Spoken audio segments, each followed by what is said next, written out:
Please remember that information and advice provided on this podcast is based off my personal experiences as a young girl with ADHD. Although I do analyze, mention, and cite valid peer-reviewed sources, my podcast is not a replacement for professional medical advice. If you have concerns or questions regarding your own amazing brain and mental health, please talk to a medical provider.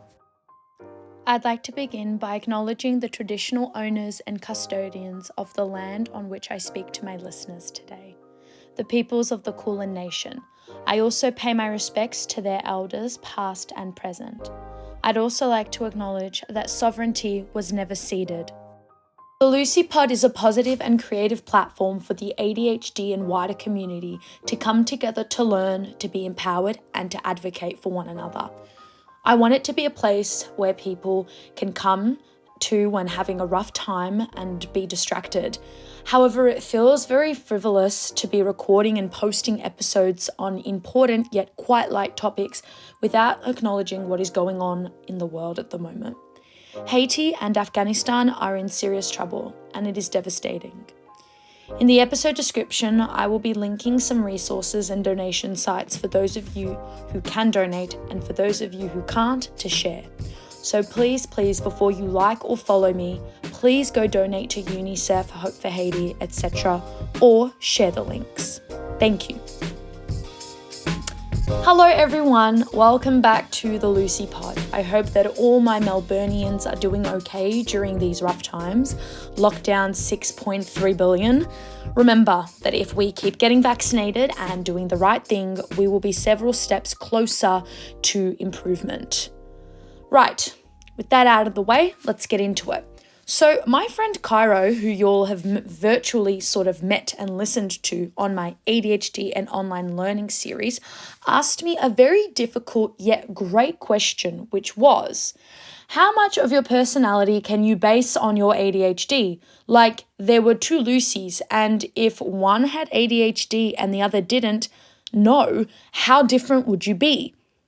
So, of course, this episode will not be coming to an answer or resolution because neurodivergence and identity is a spectrum and everything is grey. And if I had the answers, I'd be rich. So this episode is going to explore the following. Number one, ADHD is a disorder, something that you live with rather than you have, like an illness. Number two, the person-first language debate. 3, how has ADHD sort of impacted me on a daily basis? And then my pre-diagnosis experience and my life as a diagnosed person. There's going to be a lot of, I don't know, and ahs and just confusion because you can't research this all. It's layered, but it makes for great discussion and conversation and reflection. So let's talk about ADHD, the disorder, the D in ADHD. ADHD coach Stephen Tonti put it perfectly. So what? I have ADHD, and ADHD is misunderstood as an inability to focus, but it's much stranger than that. It's not a lack of focus, period. It's that I have a hard time selecting something and giving it my full attention. Something has to grab my attention to pique my curiosity, and then I can hyper-focus. He also said ADHD is a difference in cognition, not simply a disorder. We're attention different, not attention deficit. But because it's treated and misunderstood as a disorder, it's treated as something that needs fixing. So the idea seems to be that we need to get rid of my ADHD, but there's no getting rid of it. There's just sedating it. I agree with and echo his sentiments because of my own personal experience with ADHD. However, I know that for some people, ADHD impacts their life so severely that they would consider it a disorder and not a superpower. And I validate and acknowledge this. However, ADHD is a difference in cognition. The only reason ADHD is a disorder is because the world is not ADHD friendly. Being ADHD doesn't stop people from being successful and in high-powered positions. We're not lazy and we're not slow. According to the American Bar Association Journal, did you know that roughly 44,000 lawyers in the US have ADHD and the majority of them are underdiagnosed? They also stated that the more interested and excited you are about understanding your ADHD, the more you will benefit, the more you know, the more you can make reasonable changes that enhance your personal performance. thus reinforcing my belief that once one comes to accept and understand their ADHD and create spaces that are friendly to them, it no longer becomes an illness or a disorder that's keeping them from functioning. However, I want to ensure that people do not take this as me saying that ADHD isn't a real thing, because it is. ADHD exists. And according to Russell A. Barkley's paper entitled "When an Adult You Love Has ADHD," substantial research now exists on the various and many causes of attention deficit hyperactivity disorder, ADHD. Scientific evidence points to neurological and genetic factors as the greatest contributors. That evidence is now unequivocal, and why ADHD is referred to as a neurodevelopmental disorder in official diagnostic manuals. Our knowledge of the final common pathway in the brain through which those brain and genetic factors produce the symptoms has increased markedly in the past decade. Studies have used many different means to study the brains of children and adults with ADHD. So it's definitely real, but I don't feel like I have it. I don't feel like it's a thing that plagues me and affects me to where I'd say it's an illness or disorder. But it has its moments where it does wreak havoc on my life. And this is to be expected because not everything is always rosy. Dr. McEaron, not sure if I'm pronouncing that correctly, said something that also really resonated with me, which was neurological differences like autism or ADHD are considered to be dysfunctional disorders and disabilities under the medical model of mental health and neurodiversity. Thus, neurodiversity is a part of our genetics and our evolution as a species. And the genes for autism and ADHD are not errors, but rather the result of variations in the human genome that have and will continue to have advantages for society. I genuinely believe, me personally, that neurodiversity tolerant and accepting society that celebrates people's differences rather than stigmatizing it will improve the lives of those with ADHD. Instead of changing to fit other people's ideas of normal, children who are wired differently should be encouraged to find their place in the world where they can fit. They shouldn't be cast away. They should have spaces for them within groups and workplaces that accommodate them. Everyone deserves accommodation. Therefore, what I want to say is I was diagnosed with ADHD. I didn't catch it. It doesn't make me ill. It cannot be cured. It's merely me, a Lucie thing. Therefore, I'm ADHD. Which brings us to first and pursed language and the debate and controversy. People with a disability often have really strong preferences for either identity first or person first language, and non-disabled people need to kind of be led by that and respect and affirm each individual person with disabilities' choice of language they use about themselves. I have seen a lot of people in the ADHD community recoil at the phrase, I am ADHD. They prefer, I am a person with ADHD, or I was diagnosed with ADHD. And look, I totally respect their decision. And if someone prefers to be referred to with that, I'll do it. But personally, I find it to be a mouthful. And part of me sort of wonders why people want to separate their ADHD from them as if it's a bad thing to identify with it. We always say stuff like, I am happy, I am sad, I am hungry. You don't really hear people saying, I am a person who is happy, I am a person who experiences happiness. No one really talks like that. So I kind of wonder why there's this sense of separatism, like, oh, I'm not ADHD, I just have a diagnosis. I'm not like those people who make it their whole personality. And so what if they do? What's wrong with that? I don't know why we're so worried about people basing their personality on their ADHD. For me, it feels foreign to say I have ADHD because I view having something as having an illness, like I have a cold, I have COVID. ADHD is a chronic neurodevelopmental disorder. I'm born with it, like Maybelline. I didn't catch it. It won't disappear. Therefore, it makes no sense for me to say I have it. I am ADHD because it impacts almost every facet of my life. Although I love being ADHD and there's nothing wrong with it, I have to acknowledge that it's pervasive, but not necessarily always in a bad way, but it's everywhere. Every day, I have to take my meds. Every few months, I have to see a psychiatrist to get my meds. I see a psychologist fortnightly to see how I'm going and to get coping skills for my ADHD. And I'm at university every day and have to make efforts to focus. And I also receive special consideration. So it's there all the time. It's not something that I can hide, avoid, or not let define me because it is me. And I wouldn't want to hide it. What would be the point? You can't hide it, especially when you meet me. I'm off the planet. I'm kidding. So as I just said now, my ADHD is everywhere. I can't escape it. Meds every day, psychologist fortnightly, psychiatrist bi-monthly, etc., etc. I can't separate it. And even if I could, I wouldn't, and I don't have to. That's my daily life. So let's move on to number 4, my pre-diagnosis existence to my diagnosed existence. So this is sort of the final point of a really complex discussion.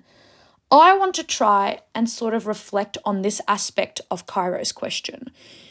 If there were 2 Lucies, and if one had ADHD and the other didn't know, how different would you be? So I have to be honest. Pre-diagnosis, I was so aware that I was different. Not in a selfish or egocentric way, but I was hyper aware that something was going on. And it was made obvious at school because I was getting into trouble for things others didn't. And I was not understanding and struggling with things that others did. There are so many diary entries of mine where I express this fear of having something wrong with me, and everything that I articulated was ADHD, but I didn't know what that was at age 10. So the Lucie who had ADHD and didn't know is still the Lucie who knows she's ADHD. The only difference is the awareness. Yet with awareness comes maturity, coping skills, etc. Therefore, I am a lot different now because I'm also 20. I'm no longer 10. Overall, I'm different, but I'm still ADHD. Yet I am no longer filled with a fear of this unknown thing. So yeah, I didn't know I had ADHD, but I knew I was not neurotypical. And a lot of my personality was impacted by my ADHD. I am naturally confident, loud, argumentative, and bubbly. However, my ADHD does exacerbate these traits. So you could say that pre-diagnosis, my personality was part of the ADHD. ADHD was part of my personality, whether I knew that or not. And the fact that I was treated differently at school really validates for me with the fact that your ADHD can impact your personality. Because the thing is, my teachers wouldn't only comment on my behavior, they'd also comment on my personality. So they wouldn't just say, oh, Lucie is very disruptive in class because she gets up from her seat and talks to people. They would also say things like, she is very loud, she is very bossy, she is very argumentative. And why was that? Because of the ADHD. Therefore, for me, it makes sense to somewhat base my personality off of my ADHD. And this isn't to say that other people should, and this isn't to say that my ADHD is the ADHD of everyone else, but it's impacted it, because if it didn't, then it wouldn't be ADHD. It would just be, I'm a pain in the ass at school. I wouldn't be medicated. I wouldn't, have a psychologist, a psychiatrist. I wouldn't have the Lucie pod. So it's, again, I don't have a concluding response. I say that part of my personality is my ADHD, but should I do that? Should I not? There's no answer. I guarantee you, if you asked a bunch of people this question, they would first of all have a completely different view and understanding. And 2, I doubt any of them would be able to come to a conclusion, because it's a loaded question. Like, this question has been asked of many people. Like, so many people say, how much of your autism can you base on your identity? How much of you being in a wheelchair can you base on your identity? But I think the issue with this question, and I'm not saying that my friend did anything wrong by asking this because she asked with the right intent, but people who sort of spew that rhetoric of, oh, I'm sick of people identifying with their disability, I want to ask those people, why are you asking and why do you care? If someone says, I am ADHD, I want to know, how does that impact you in any way? Is it annoying? Okay. Will you live? Probably. I want to know why that question is being asked. Why do people feel the need to ask that question? Why are you worried? Is it because you think that I somehow am letting something negative define me because you think ADHD is negative. I'd like to know why that question is asked so much of people with ADHD. Because when people say I'm a cancer survivor, people never say, oh, you should say I'm a person who survived cancer. You never attack people with cancer, and you shouldn't. So why is there this demand to know about my identity and how I feel? Maybe it's because I made it the world's business by having this podcast, but I'm curious to know. This isn't an attack. This isn't an annoying. I would like to know. So if you think you have an answer to that or you want to try and explain, feel free to do so. So now, on a concluding note, of course, I don't believe that we should solely define ourselves by how we look or what's going on with us mentally. Of course, before I'm ADHD, I'm Lucie, I'm a singer, writer, trilingual, crazy, annoying, but I am ADHD, and I firmly believe that neurodiverse people have the right to define themselves how they want, whether that is to reject their diagnosis or to make it their entire personality. If you want to be ADHD or a person with ADHD, then God bless you. We have the right to define ourselves how we want and to be respected. And one more note, I think the question people might be asking is, why do you use ADHD as an excuse for things? I think that the question of why do you base it on your personality is actually a loaded question. Is it? Correct me if I'm wrong. Back to our concluding note anyway. Please take care of yourselves, and please do not forget to donate and share links that are in my description. I don't mind if you don't have the means, that's fine. Just share it around, share it with your family and friends, and if you can, donate. If you feel like you can't do anything and you're kind of useless and you're feeling guilty, take a bit of action instead of feeling guilt. Guilt is a useless emotion. Alrighty, so I will see you next time. Lots of pod. Lucie. Bye.